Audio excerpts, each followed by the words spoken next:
Bonjour tout le monde. Aujourd'hui, je vais vous partager avec vous un cas de phlébologie, un sujet qui a une varicose des membres inférieurs, est adressé pour Doppler des membres inférieurs, avec une cartographie des varices. Donc voici une image d'une incontinence avérée ostiale de la glande Van Safen. Vous voyez le reflux. Donc on va faire la manœuvre de chasse. C'est bon.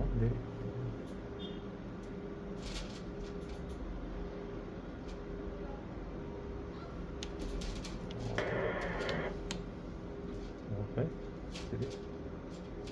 Voici le reflux.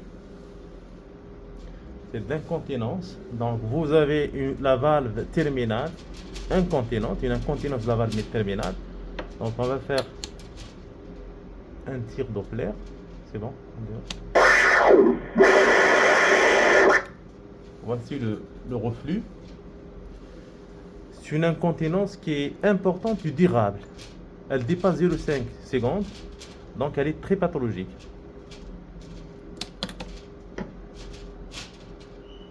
Donc vous avez déjà une dilatation de la crosse.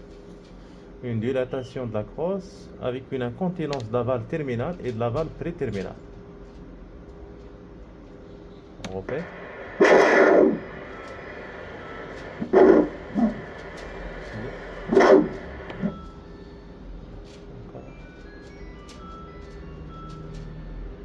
Encore. Voici le reflux. Voilà, c'est le reflux. C'est bon. C'est la portion tronculaire de la glande Van Safen à sa portion crurale, pratiquement à 15 cm de la jonction saphéno-fémorale. Donc elle est dilatée, elle est incontinente.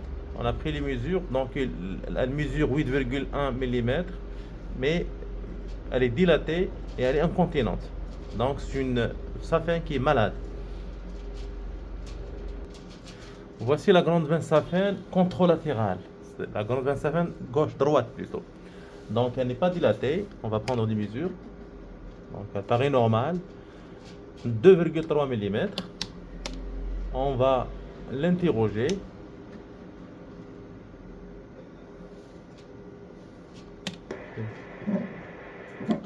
Donc il n'y a pas d'incontinence, il n'y a pas de reflux. Elle est normale. Voici la jonction saphéno-fémorale et la crosse de la glande Van Safen droite. Elle est normale, elle n'est pas dilatée. C'est le côté contralatéral. Le côté malade, voici le côté malade. Voici la dilatation. C'est une dilatation assez importante. Donc, elle atteint 15 mm. Voici la dilatation de la crosse. Voici le reflux.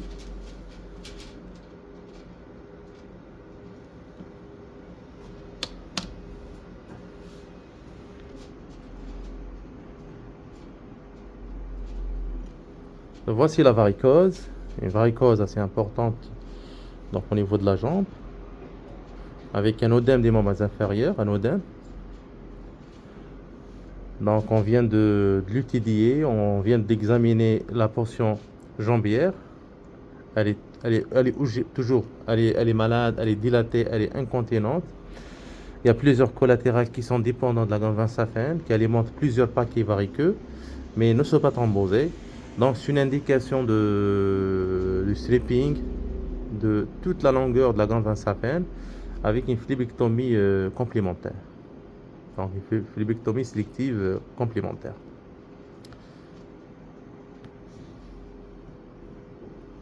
Voici l'autre membre. C'est un membre qui est normal. On vient de l'examiner. On a fait une étude Doppler, elle est normale. Donc les axes saphéniens sont normaux, ne sont pas dilatés, ne sont pas incontinents.